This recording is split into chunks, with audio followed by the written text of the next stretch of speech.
එච්චර මගේ ඇඟ ඇතුලේ තියෙන මේ බ්ලොක්ස් තුන දකින්න තරම් For you to බලවත් see. මිනිස්සු චන්දන චමින්ද වික්‍රමාරච්චි නාත්තන්ඩිය සිට පැමිණි. ඔහු කියනවා ගිය වසරේ සැප්තැම්බර් මාසයේ ඔහු අසනීප වුණා. අසනීප වෙලා මාරවිල රෝහලට ඇතුල් කරා. ඊට පස්සේ මාරවිල රෝහලෙන් ඔහුව මාරු කරනවා කොළඹ රෝහලට. එහිදී දැනගන්නවා ඔහුට හෘද රෝගයක් හැදී තිබෙන බව. ඊට පස්සේ ඔහුට කියනවා ඔහු එන්ජියෝග්‍රෑම් කරන්න ඕන.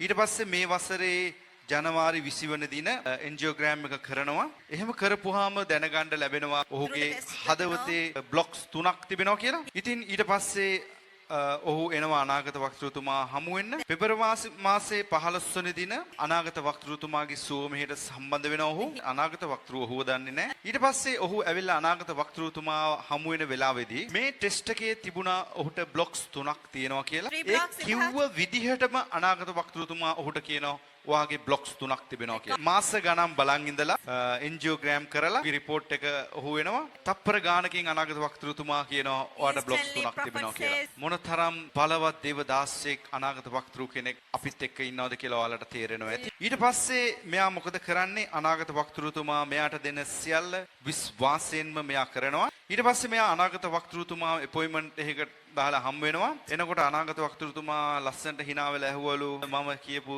දේ හරිද කියලා. ඉතින් ඔහු කියනවා මගේ විශ්වාසය වර්ධනය වුණේ එතනින් තමයි. මේ සභාවල් ගැන මට විශ්වාසයක් තිබුණේ නැහැ. නමුත් මට විශ්වාසය ඇති වුණේ චර මගේ ඇඟ ඇතුලේ තියෙන මේ බ්ලොක්ස් තුන දකින්න තරම් බලවත් මිනිස්සෙක් අද මේ පොළවේ දෙවියන් වහන්සේ තබලා තිබෙනවා කියලා. ස්කෑන් කරන්න පුළුවන් S2ක් දෙවියන් වහන්සේ අනාගත වක්තෘතුමාට තියලා තිබෙනවා. ඉතින් මම 10 වාරයක් ස්තුතිවන්ත වෙනවා අනාගත වක්තෘතුමා